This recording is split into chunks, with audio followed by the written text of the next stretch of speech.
और आप शंकर जी के पास पहुँचे। अब शिव जी ने आपका हाथ पकड़ लिया, अब आप कहीं भटकोगे नहीं और जिंदगी आपकी सहज सरल शिव की कृपा से मंजिल तक जरूर पहुंच जाएगी। ये कथा होनी चाहिए।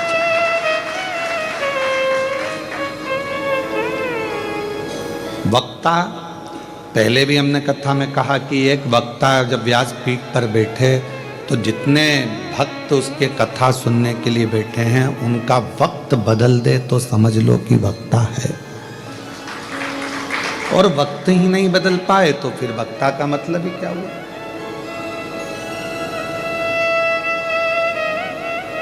आप अपना स्वभाव, अपना चित्त, अपनी वृत्ति, अपना मन थोड़ा सा बदलेंगे, थोड़ा शिव की ओर लेकर जाएंगे तो वक्ता को भी अच्छा लगेगा।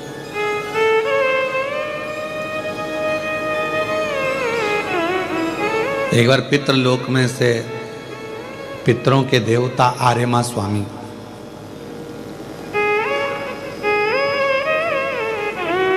सभी जगह गए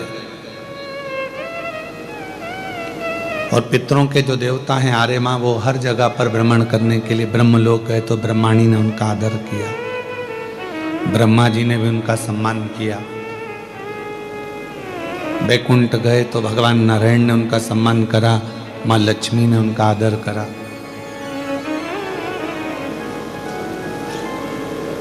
इंद्र लोग गए तो इंद्र जी ने उनका सम्मान करा, आदर करा, इंद्राणी ने सम्मान दिया। खूब पकवान बनाए, उनको खिलाए। अब जब पितरों को हम इतने सारे पकवान बनाते हैं, भोजन बनाकर खिलाते हैं, तो पितरों के स्वामी को, आर्यमा स्वामी को भी वही खिलाया।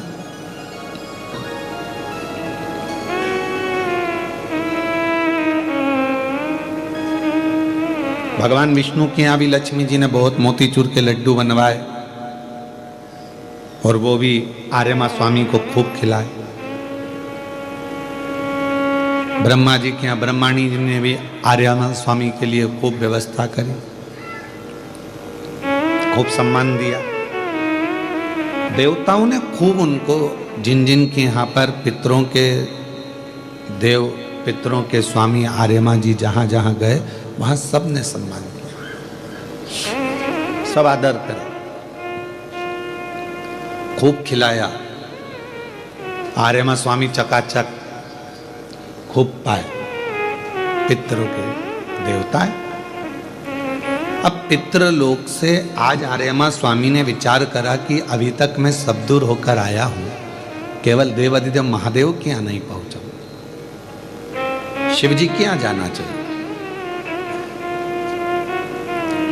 और पितरों के स्वामी आर्यमा भ्रमण करते करते करते करते कैलाश पर्वत पर पहुंच गए।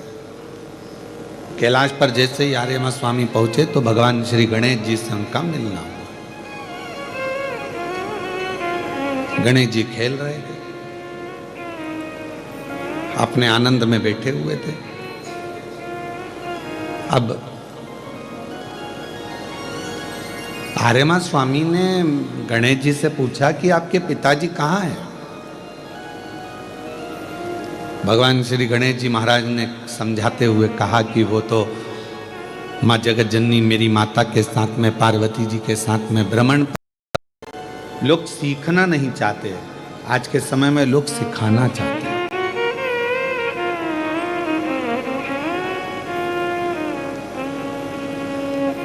और शिव महापुराण की कथा कहती है कि कथनी और करनी एक जैसी होना चाहिए।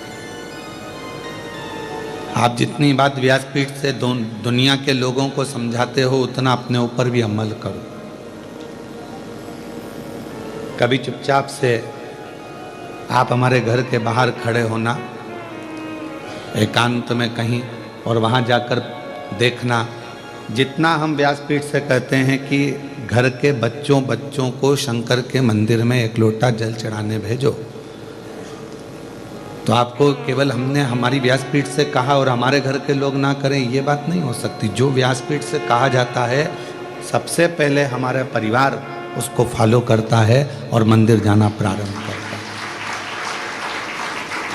हमारे घर के चाहे राघव जी हों, माधव जी हों, छोटे भाई की बेटी बिट्टो हो, ये सब, चाहे बड़े भैया का पुत्र हो शिवम, सब मंदिर जाते हैं। बड़े भाभी होंगे, छोटी बहू होगी, भांजा बहू होगी, धर्म पत्नी होगी, सब मंदिर जाते हैं। पास में जो मंदिर है वहां जाकर एक लोटा जल चढ़ाएंगे, बाबा का श्रृंगार, झाड़ू पोछा सब कर कर।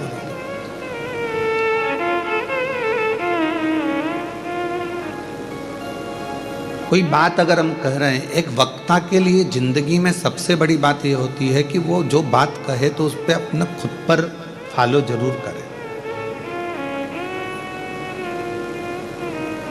अब कोई विद्वान अगर कोई जगह पर बैठकर उसने ब्रॉडकास्ट किया और उसमें बोल दिया कि भाई सूर्य ग्रहण पड़ा है या चंद्र ग्रहण पड़ा है, चंद्र ग्रहण में 11-12 बजे, दोपहर में 12 बजे सूतक लग जाएगा, तो ना कोई खाए, ना कोई पानी पिए, ना कोई कुछ करे, अभी ग्रहण में बहुत चला। तो जिनने बोला हम उनसे पूछे, तुमने क्या दोपहर के 12 बजे से लेकर अगले दिन तक क्या पानी नहीं पिया? कथनी और करनी में अंतर होता है, बहुत अंतर, बहुत कठिन है। प्रवचन देना या बोल देना बहुत सरल है महाराज, पर उस प्रवचन को अपने ऊपर भी फॉलो करना, अपने ऊपर भी धारण करना बहुत कठिन।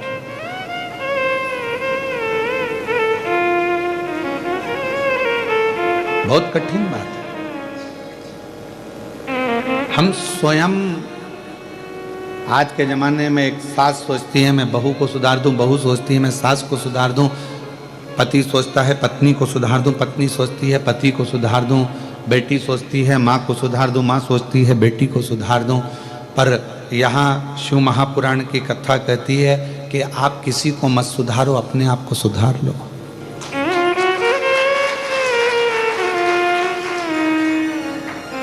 फिर आपको दुनिया को सुधारने की जरूरत ही नहीं पड़ेगी। हम अपने आप को नहीं सुधार पा रहे, हम अपने आप को नहीं संवार पा रहे। दुनिया को अगर सुधारने निकलोगे तो दुनिया नहीं सुधरेगी, अपने आप को सुधारना पड़ेगा। शिव के मंदिर में पहले हमको जाना पड़ेगा। आपको हमने व्यासपीठ से कहा कि कृष्णेश्वर बाबा के मंदिर का, वहाँ की छोटी छोटी चीज़ों का जनमानस में हम प्रचार करें, तो हम खुद मंदिर में पहुँचे और छोटे छोटे वीडियो आप देखते होंगे, आस्था चैनल पर शुरू में दिखाए जा रहे हैं, या हमारे इंस्टाग्राम पर या हमारे चैनल पर, फेसबुक, यूट्यूब पर उसको डाला जा रहा है, जिससे जनमानस में ये पहुँचे। अब हम आपसे कहकर चले जाएं कि कृष्णेश्वर मंदिर में जाया करो, तो वहाँ की एक एक चीज़ का स्मरण कर कर जनमानस को बताया करो, जिससे ये 12वां जो ज्योतिर्लिंग है केवल एलोरा तक ना रह जाए, ये 12वां ज्योतिर्लिंग लोगों के दिल में आकर बैठ जाए, तो समझो कि अपने गली गली तेरी लाज जली, जियो रे बाहुबली। अनन्या की और ये हमारा विश्वास कहता है कि इस कथा के बाद में 12वें ज्योतिर्लिंग का जो एक आनंद है, वैसे तो बाबा स्वयं ही आनंद हैं, स्वयं कृपा करने वाले हैं, पर अगर उन्होंने, मेरे कृष्णेश्वर बाबा ने ये कथा यहाँ बुलाई है तो खुद के लिए बुलाई, स्वयं के लिए, या कोई दूसरे को सुनने के लिए नहीं। मेरे कृष्णेश्वर बाबा स्वयं सुनते हैं,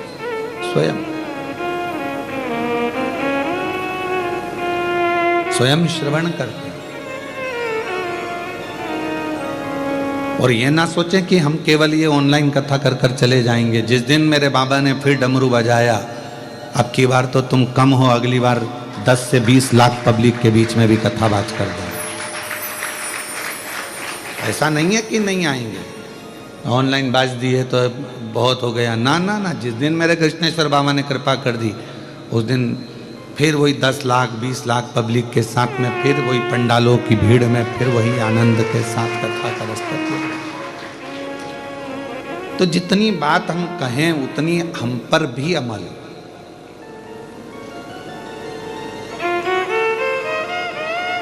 हम कहें कि माँ बाप की सेवा करो, तो कोई हमारे माता जी हैं, आप उनसे पूछ कर आइएगा कि हमारे पिताजी का जब स्वास्थ्य खराब हुआ, उनका विराम का जब समय हुआ और उनके प्राण छूटने का जब समय आया, उसके 1 महीना 2 महीना नहीं, सालों पहले से पिताजी को सेवा करना। जब जब कथा में से समय मिल जाता, घर जाकर जितना समय हम घर पर रहते थे, अपने पिता को अपने हाथ से रोटी खिलाते थे। ये हमारा नियम है। अपने हाथों से अपने पिता को हम भोजन कराते थे, अपने हाथों से। क्योंकि जब हमारा बचपन था तो हमारे पिता ने भी तो हमको भोजन कराया था।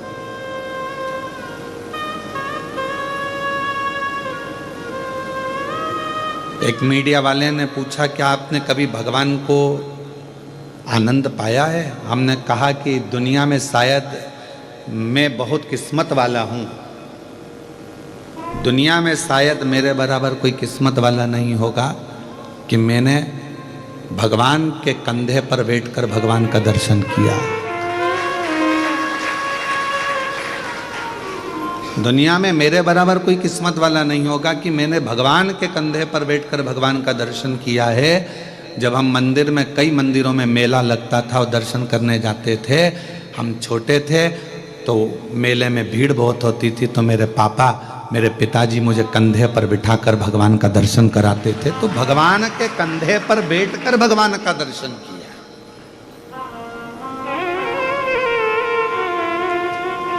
पिता भगवान है, उसके कंधे पर बैठकर हमने भगवान का दर्शन किया। अनंत चतुर्दशी की झांकियां निकलती थी, छोटे थे नहीं देख पाते थे, तो पिता के कंधे पर बैठकर दर्शन करते थे। स्वयं फॉलो करो।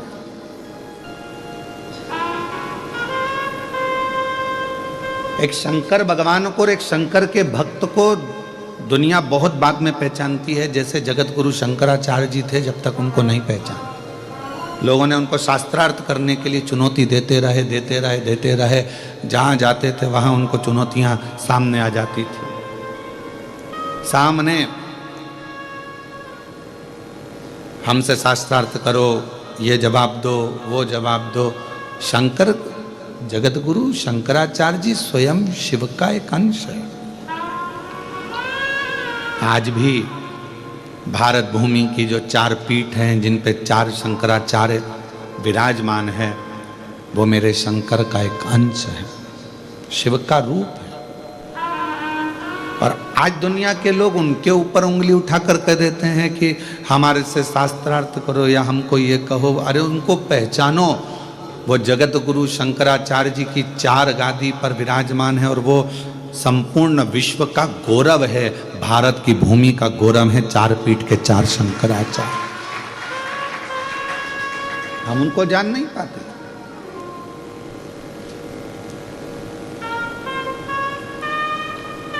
लड़ने के लिए पूरी दुनिया पड़ी हुई है, पर लड़ाई धर्म की नहीं होना चाहिए।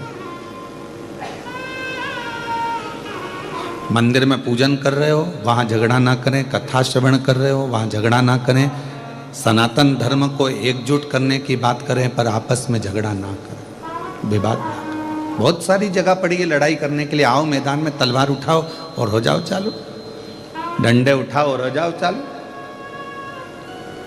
पर सनातन पर उंगली उठे, ये ठीक नहीं है। एक सनातनी दूसरे सनातनी को अपशब्द कह रहा है, दूसरा सनातनी तीसरे को अपशब्द कह रहा है, ये ठीक का?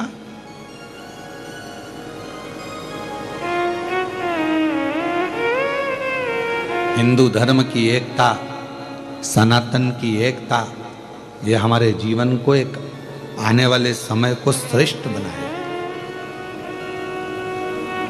कथनी और करनी में अंतर नहीं होना चाहिए। जितना एक वक्ता कहे ना, जितना प्रवचन दे, उतना प्रवचन अपने ऊपर भी धारण करो।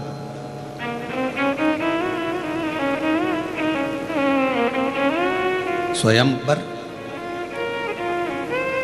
हम एक दिन अगर व्यासपीठ से बोल दिया कि हमें कृष्णेश्वर बाबा का वर्णन करना है मंदिर में जाकर, हम उसी समय शाम को पहुंच गए वर्णन करने। हम कहकर चले जाएं, ये ठीक नहीं।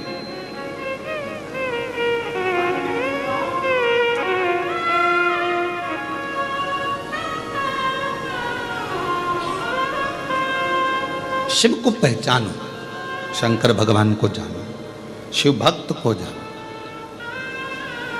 पितरों के स्वामी आर्यमा जी गणेश जी के पास आए और गणेश जी ने उनसे कहा कि मेरे माता पिता तो भ्रमण के लिए गए,